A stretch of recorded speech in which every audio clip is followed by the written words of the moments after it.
Black kid helped a Hell's Angel with spare change. Next day, 1,000 bikers arrived at her house. In the bustling streets of a mid-sized American city, where trust in law enforcement was already wearing thin due to whispers of misconduct, Officer Mark Reynolds decided to cross a line that would change everything. He spotted a sleek black sedan parked outside a convenience store, its driver, a poised woman in her mid-30s, stepping out for a quick errand. Little did he know, as he approached with a fabricated plan in mind, that this routine stop would unravel his carefully constructed web of corruption. What started as his attempt to plant evidence turned into a stunning reversal when she revealed a federal warrant bearing his name, exposing years of hidden crimes. Officer Mark Reynolds had been patrolling the east side of Riverton for over a decade.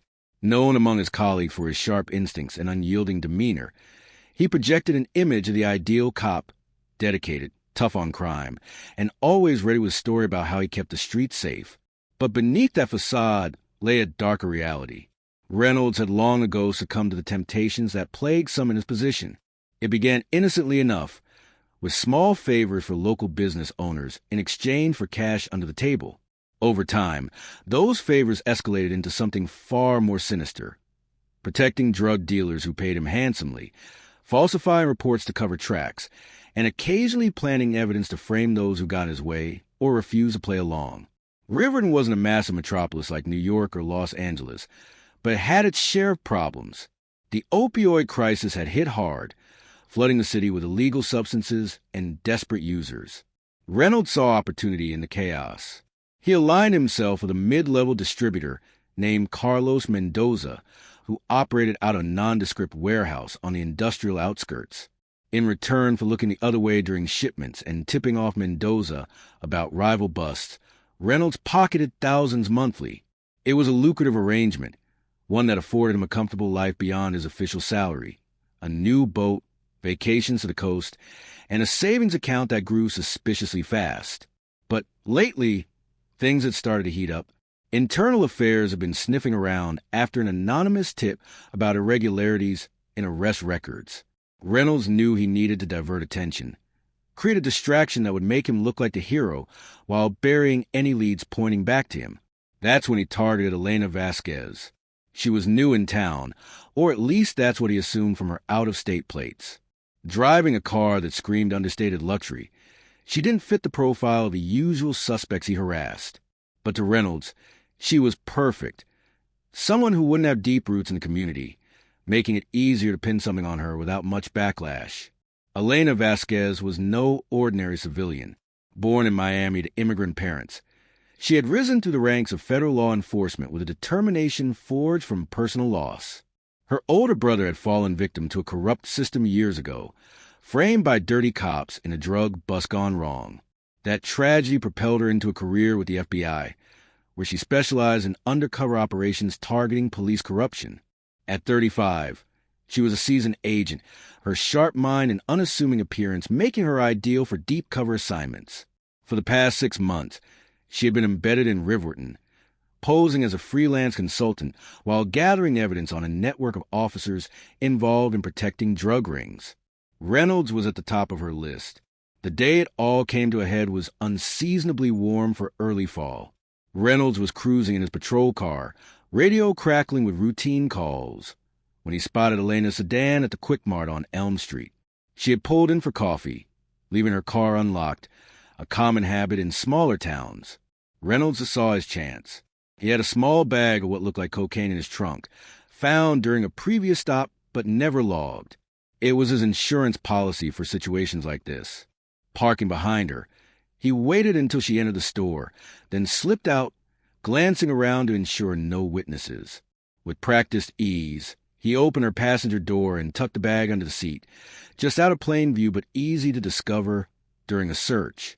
Elena emerged from the store moments later, sipping her coffee, oblivious at first. As she approached her car, Reynolds flipped on his lights and stepped out, badge gleaming under the sun. He approached with the authoritative stride he had perfected over years.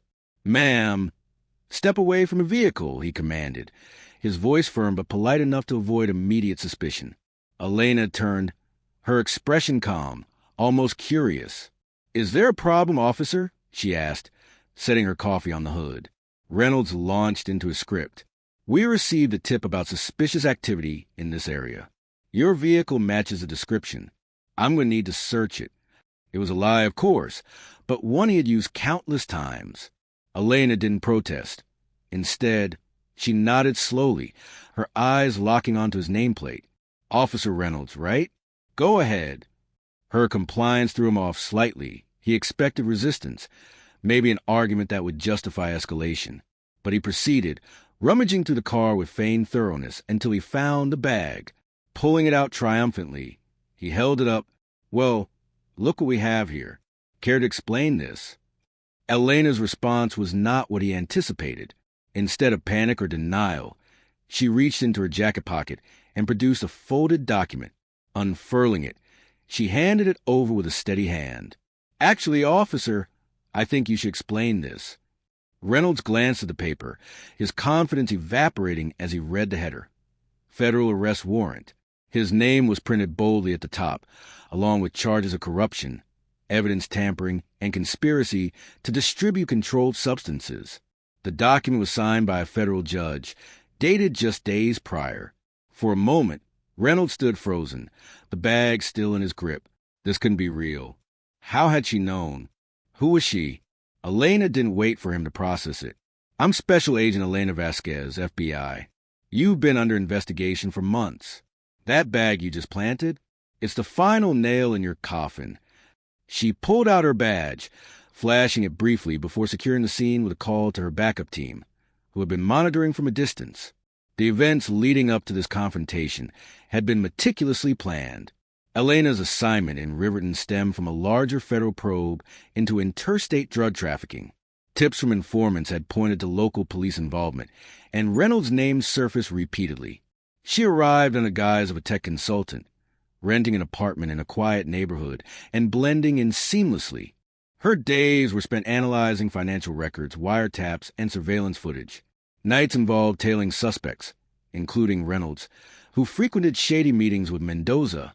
One key breakthrough came when Elena intercepted a conversation between Reynolds and a fellow officer, posing as a jogger in the park. She overheard them discussing a payoff. That led to a deeper dive into Reynolds' finances, unexplained deposits, luxury purchases that didn't match his pay grade. The FBI built a case brick by brick. Witness statements from former informants who had been coerced, dashcam footage showing planted evidence in prior cases, and bank records linking him to Mendoza's operation. Reynolds' corruption wasn't isolated. He was part of a small clique within the department. 3 other officers who shared in the spoils. They operated under the radar, using their positions to facilitate drug flows while busting smaller players to maintain appearances. But cracks had formed.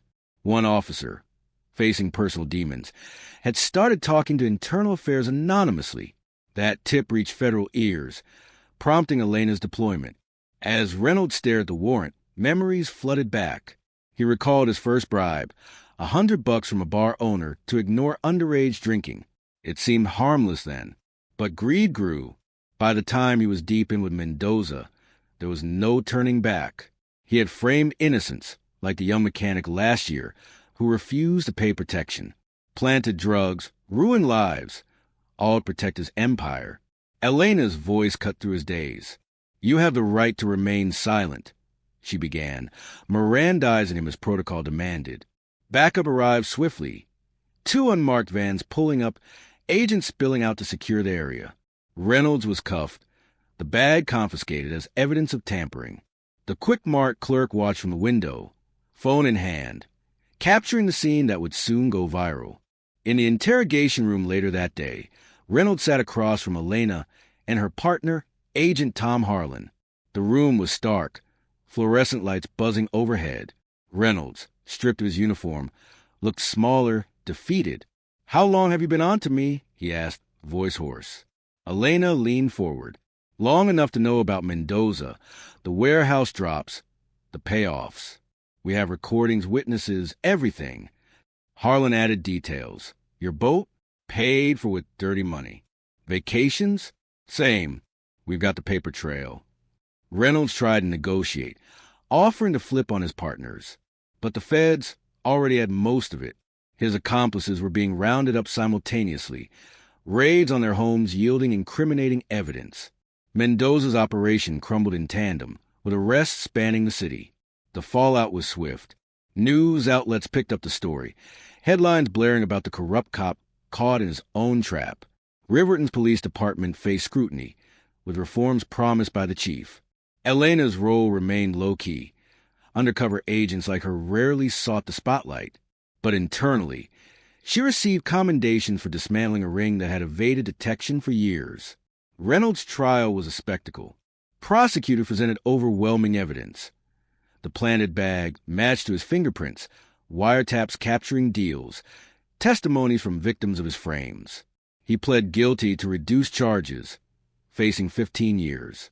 His family, wife and 2 kids, distanced themselves, shattered by the revelations. Elena moved on to her next assignment, but Riverton lingered in her mind. It reinforced why she did this work, to restore faith in the system her brother never got. The city began healing, with community programs replacing the void left by corruption. This incident highlighted broader issues in law enforcement. Across the country, similar cases emerged, prompting calls for better oversight, body cams, and whistleblower protections. Reynolds' downfall served as a cautionary tale. No one is untouchable in justice. When pursued diligently, prevails. But let's delve deeper into the backstory that led to this pivotal moment. Mark Reynolds grew up in a working-class family in Riverton. His father was a factory worker, mother a school teacher. He joined the force right out of high school, inspired by TV shows glamorizing police work.